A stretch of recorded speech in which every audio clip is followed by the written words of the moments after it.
All right, and welcome everybody to episode 3 of my local to global run as TNA Wrestling in 2001. We've only done 2 shows. There's not really much we can do so far. We have some awards, or at least an update on where the awards currently are at this point. Chris Jericho is currently the male wrestler of the year. The company of the year is currently the WWF. Male tag team is Chris Benoit and Chris Jericho. Match of the year is Steve Austin and Chris Jericho. Show of the year was Judgment Day. Female wrestler was Momoe Nakanishi. Mr. Aguila. Is that S.A. Rios? That is S.A. Rios. He has lost every match he has been in, but he has wrestled Chris Jericho one, two, three, 4, 5 times, and he's lost every single time. Female veteran wrestler of the year is Lisa Moretti. Male veteran wrestler El Santanico? Satanico? I don't know. Female wrestler of the year is Joni Laurie or China. No. Oh, what's this? In your capacity as an Alliance champion, you appeared on NWA Wildside Hot Time last night. The results. The result was that Tony Stratland, Jeff Jarrett, and Simon Diamond defeated Rain Man, Onyx, and Jason Cross. Cool. I got put into a 3-on-3 match, and I must have got $2,800 from that. Sweet. At the end of the last episode, I explained that, yeah, we're still going to be hemorrhaging money. Although that does make me wonder, if I do not book him, will I have to pay that money? Quick little intermission here. We have gotten to the date. We have a couple of new mail here. We had an alliance match. No, that was one from before. Oh, yeah, we are down to the final 30 days of C.W. Anderson, which means he will be gone at the beginning of next month. They signed one-night deals in NWA Wildside. Something to note, we have gotten steadily more sponsorship money. In the first month we got $27. Second month we got $173. So far this month we've gotten $89, and we're supposed to get $189. If you look at how much money we made, it actually paid for our marketing and our merchandise. At this point, that would pay for both of those again, and it would dip a little bit into uh, production as well. The hope is that the more popularity we get, the more sponsorship money we get, and that's really what we should be hoping for. I've done a couple of shows for free. I'm gonna see if I can do very cheap, because if we put it on very cheap, it'll cost just $3 for them to come in. And I mean, if you look at the previous show histories, we've had 76 and 76, so we didn't really do much better. And worst comes to worst, we can always turn it down when we get there, but we'll have an option to see how much it will be.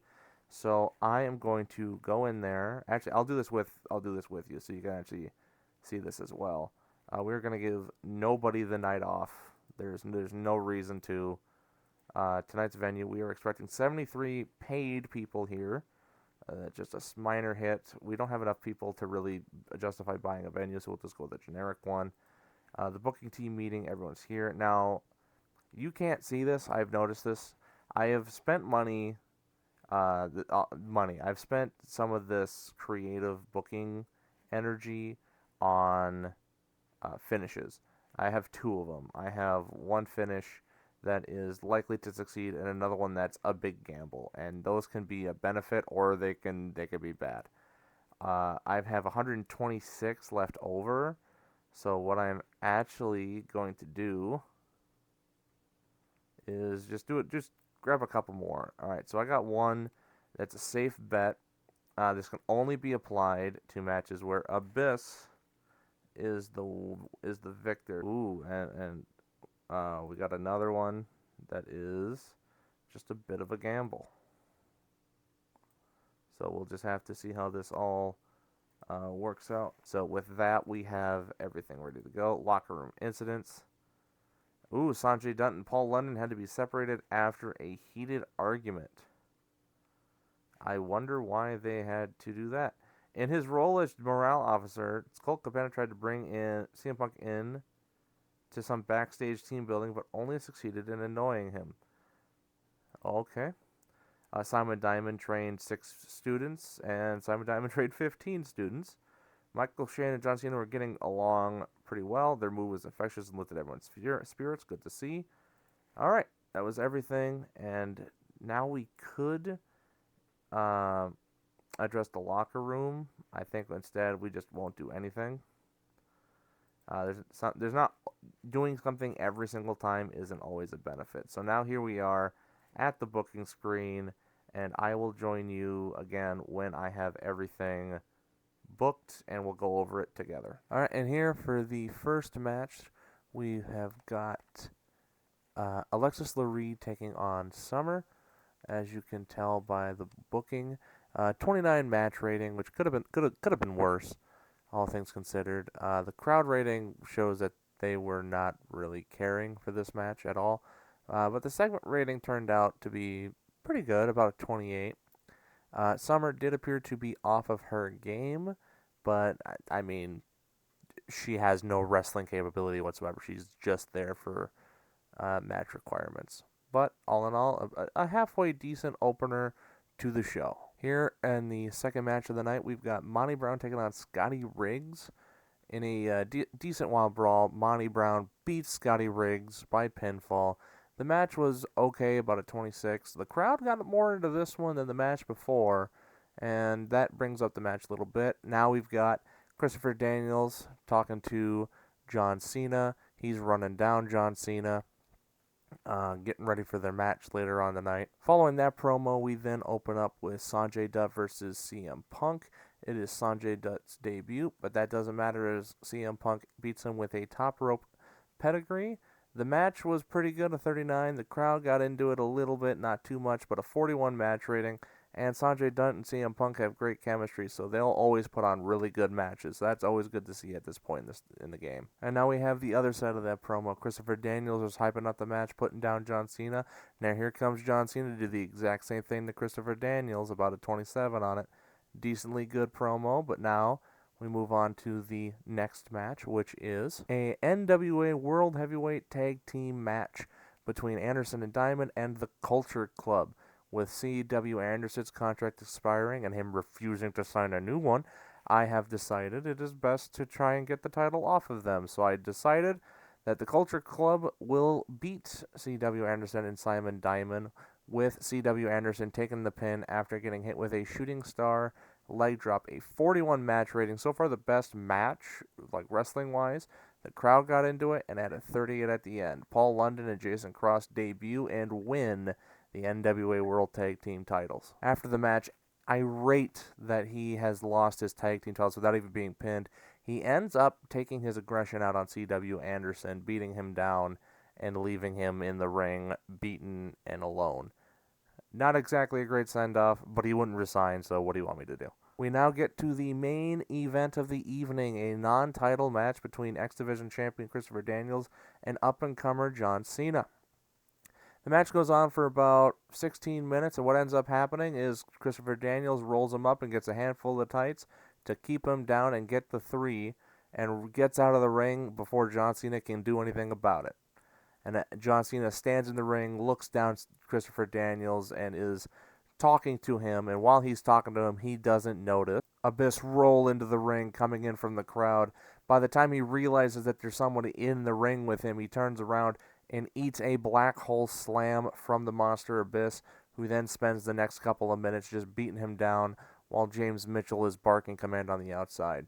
As you can tell, a pretty decent card from top to bottom and a 37 match rating. We did gain popularity in one region, so not an entirely bad situation. When it comes time to address the locker room, I have a bit of a hard time trying to figure out who I want to bring out and bring praise to. Eventually, I decided to go with John Cena, and as I'm looking through some of the members of the roster, I eventually decided, maybe I should put down C.W. Anderson even more. Like, hey, you're leaving, get out of here. But eventually I decided, Sanjay Dutt, his opening debut, he puts on one of the best matches of the night, so bam, there you go. I'm giving both of them praise. And now we look at the financial, and would you look at that, when Jeff Jarrett isn't on the roster, when he's not on the card, we're not hemorrhaging money. So that's definitely a good sign for things to come. So we did gain a popularity point. And that is the end of the show. Ooh, hey, Chavo. So, yeah, we are right here being very positive. We are now at 2 points. If we go to our, bring this up a little bit. If we go to our finances, we sold 219 tickets, which combined with how much we should get, what we should get from merchandise and what we should get from the sponsors, we might actually be able to have paid off our marketing, our merchandise, and our production. And then we just need to be able to somehow get up and pay off our show costs and then our workers. So this is going to be a bit of an uphill battle, but we did gain some popularity. Oh, we also got some spillover into Mid Atlantic and the Mid South. That's actually pretty good. So we're off to a little bit more of a good start. So we're just gonna need to have to be a little bit more stringent on on what we do for on what we do with Jeff Jarrett. Beginning of the month of August, and if we look at our male, Jamie Dundee left IWA Mid South. I'm assuming MS means Mid South. We signed a one night only deal, which was us fighting Nova and retaining the NWA World Heavyweight Championship. If you look at the finances, we sold $219 worth of tickets. Our sponsorships, just hair over 260. We sold 17 bucks worth of merchandise. Speaking of merchandise, we are at about 45% upgrade progress, so we're almost halfway. By the time we get to the show, we'll actually be sitting at about 60%, and maybe by the time we get to the show after that, we might be done with it, which means we'll actually get bumped up a little bit. So I'm kind of optimistic about that, but we'll just have to wait to see.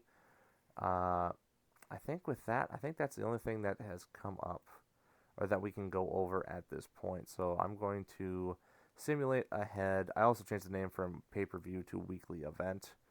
Now I'm going to sim ahead up to the day of, and we'll go over some of the preliminary stuff at the beginning, and then I'll book the show. We'll come back for the second part. So I will see you in just a little bit. All right, we are at the day of the show. Carlos Colon, beat Ray Gonzalez and just took the title off of him. So thank God we did that angle when we did, because he wouldn't have had the title for very much longer. We do have some mail. There's a lot of stuff. So TCW up there has lowered their music to small time. IPW has lowered everything. Sweet Lord. Bye. Bye, CW. Could we actually sign him back? You won't see this. Oh, yeah, no, he was pissed, so he's not coming back. Fine, I'm fine with that. Maiko Satomura got an offer from FMW, which is Frontier Martial Arts Wrestling, which was a Japanese-based promotion. They're even further in the hole than we are, but then again, they run a lot more shows than we do. Production, NWO Wildside had to lower their music too, and Maiko Satomura did in fact accept that offer, so she is working in FMW on a handshake deal. Luckily, nobody else has gotten hurt. Now that she works there, we are not her top priority anymore. We are going to give nobody the now. Why are you annoyed? Is anyone else annoyed?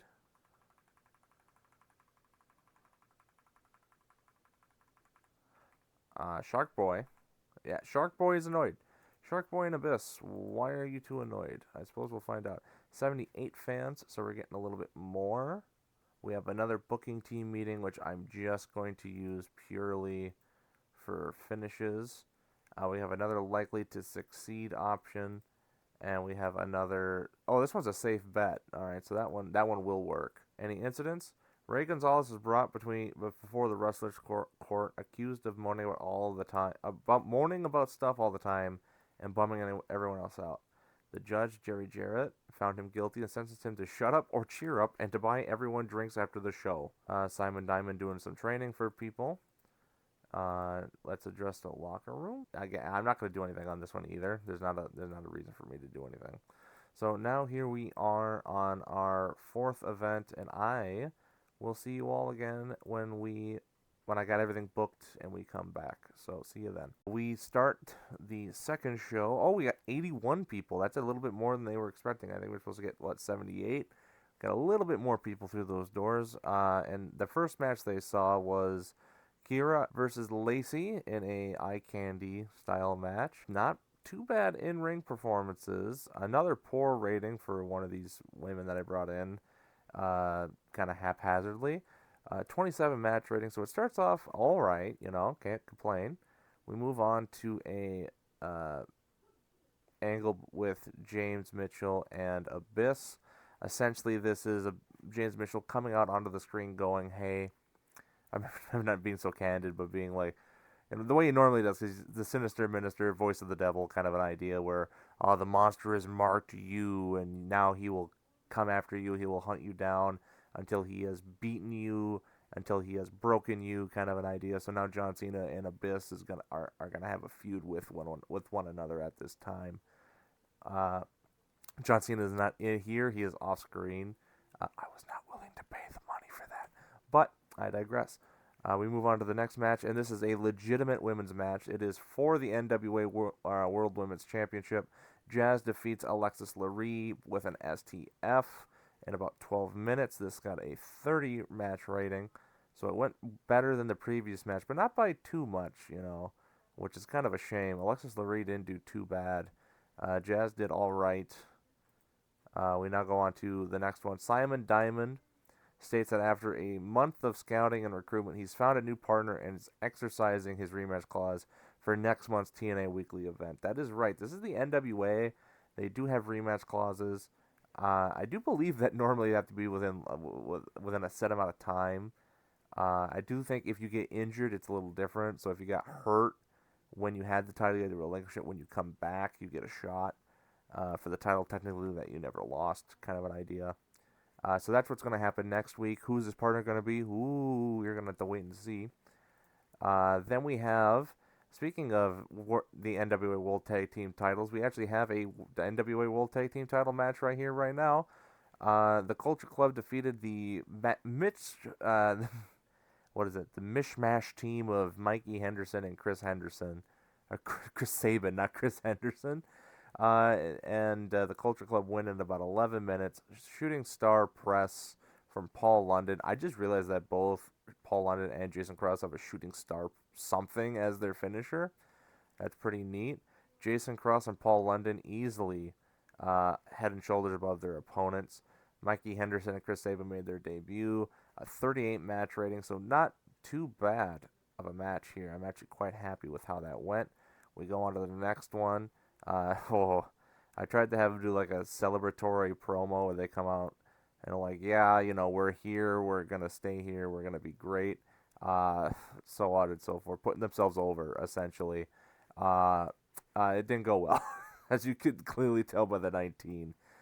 We now move on to the second to last not second to last, but the main event segment. CM Punk comes out and he begins to cut a promo talking about low key his former encounters with him in other promotions.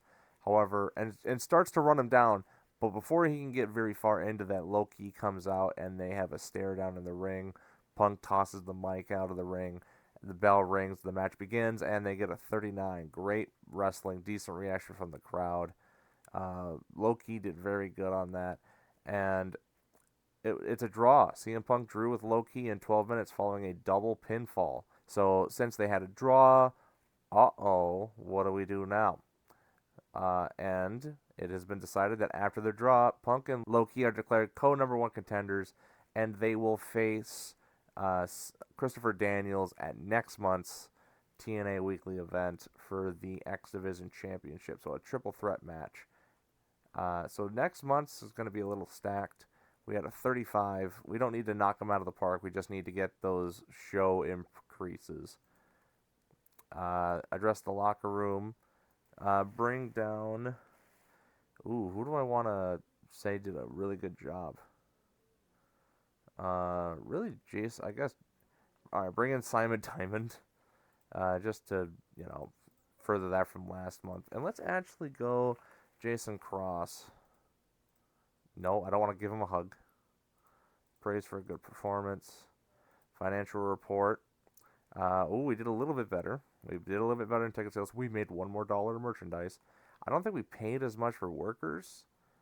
Show costs were up there, $75 for marketing. We lost $900. All right, that could have been worse. We did jump up 1 popularity point, and we are done with the second show of the episode. Here we are at the start of September.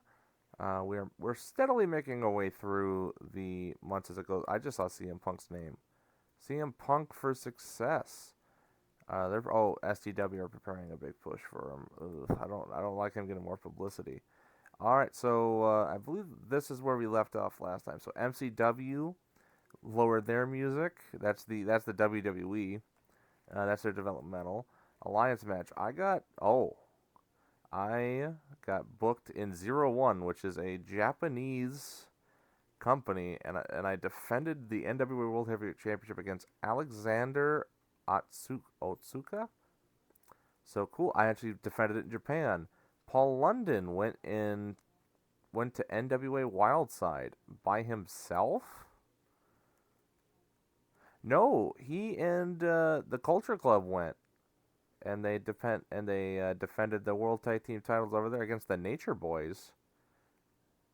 Jeremy Lopez and Laz, and my God, you do not want to see the face on this thing. That was their best tag match so far, so that's good. They're getting booked as a tag team. I'm happy about this. Alliance match. I then got booked at NWA Wildside. I defended the NWA World Heavyweight Championship against Prince Justice, who's Abyss, but that's a different continuity, different company, so I am fine with that. All right, let's look and see. We lost $889. We made a little bit from week to week. Currently, we're not losing as much as we did before, but then again, I'm also not booking Jeff Jarrett, and that is exactly what I'm going to do on this next show. So be prepared. I'm prepared to lose a little bit more, unfortunately for me and my company's wallet. But I will meet you again when I get to the day of the show. All right. There's a bit of an oddity here. We got stopped on September 9th. I don't believe this is our show. I'll look over here. Yeah, it's next week. So we have little stuff going on. What is this? Oh, it's a pay raise request from Mike. We haven't even used you on the show. What happened that made you so much more expensive? She is requesting an additional $130 raise. So right now, if I were to use her, I'd only be paying $30 per appearance. Meanwhile,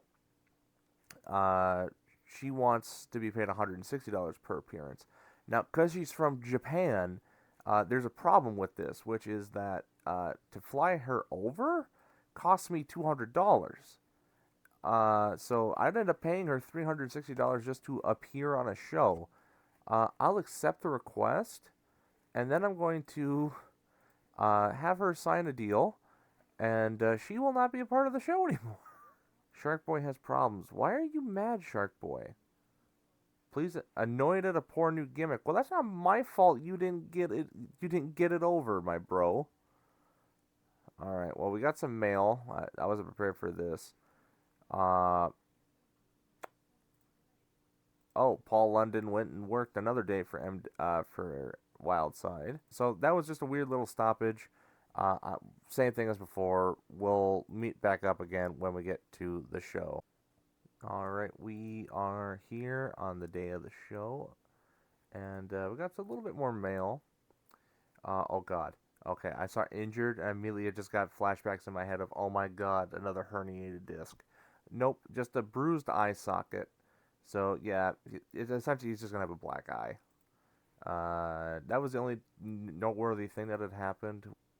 I did some things before I turned the recording back on. I went out and I made some contract offers. You know, Chris Harris, James Storm, Bobby Roode, and Johnny Schwinger. The reason why I did that was because the tag team division's getting a little sparse.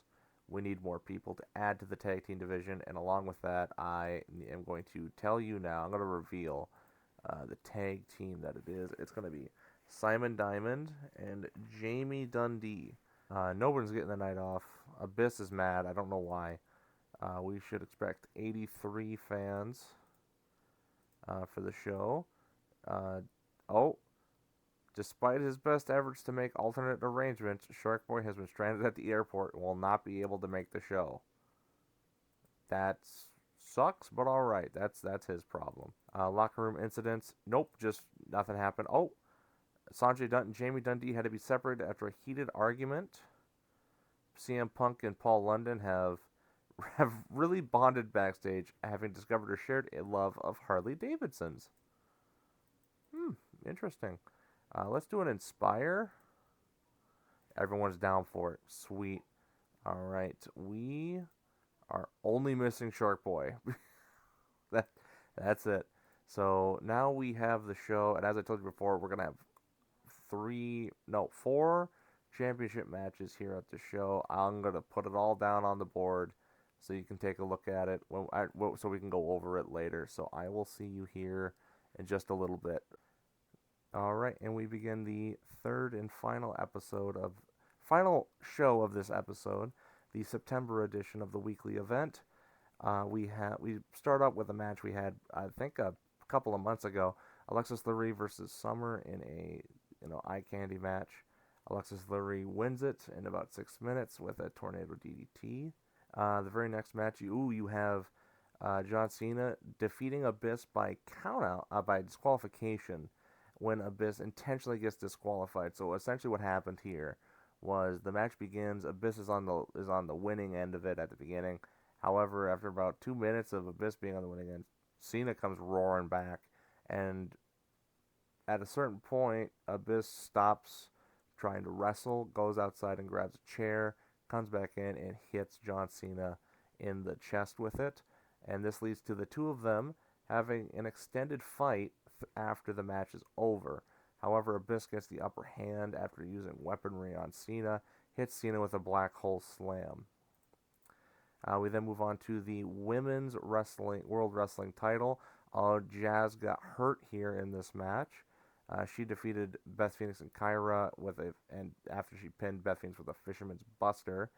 Hopefully that's not what she separated her shoulder on. Jeff Jarrett comes out to the ring and begins to talk about his travels defending the championship in Japan and various regions of the United States, and calls his opponents at those locations where he fought them good challengers. They deserve the shot that they got. And then runs down Monty Brown saying he doesn't deserve that because he's too green. He hasn't been around long enough to establish himself to have earned that shot. Monty Brown comes out, gets into Jarrett's face, and they have to be separated. And this will be resolved later in the night when the two of them face each other in a match. However, before that point, we go to the NWA World Tag Team title match. A superb wrestling match, decent reaction from the crowd. The Dynamite Express, the team of Simon Diamond and Jamie Dundee, defeat Jason Cross and Paul London after Paul London was counted out while fighting Simon Diamond. How did that happen? On the outside of the ring, Simon Diamond, Paul London, the two legal men in the fight for each of their teams, are duking it out back there. The ref starts to count, gets up to 6, gets up to 7, and when he gets up to 8, Simon Diamond clotheslines Paul London over the barricade, and goes back into the ring as the referee counts 9. And before Paul London can get back in the ring, he counts 10 and counts him out. As NWA rules stipulate, if your title does change hand by count out or disqualification, so the titles change hands, and the Dynamite Express win the NWA World Tag Team Championships. So Simon Diamond reclaims the title with his new tag team partner. However, there's a little bit of controversy, so we'll see how it goes.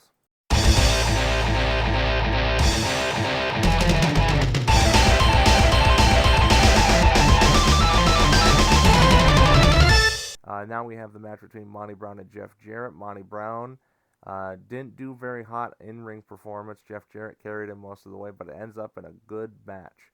46 wrestling rating, 43 crowd rating, 45 on the overall segment. We then move on to the Angle to End right before the main event. Daniels comes down to the ring and begins to run down Punk and Low Ki. Punk comes down to the ring, and the two of them get into a promo battle, essentially running each other down, saying why they're bad and why the other person's bad and they're better. Before Low Ki comes out down to the ring, mean mugs both of them, gets within about an inch of their face, and essentially intimidates them into shutting up.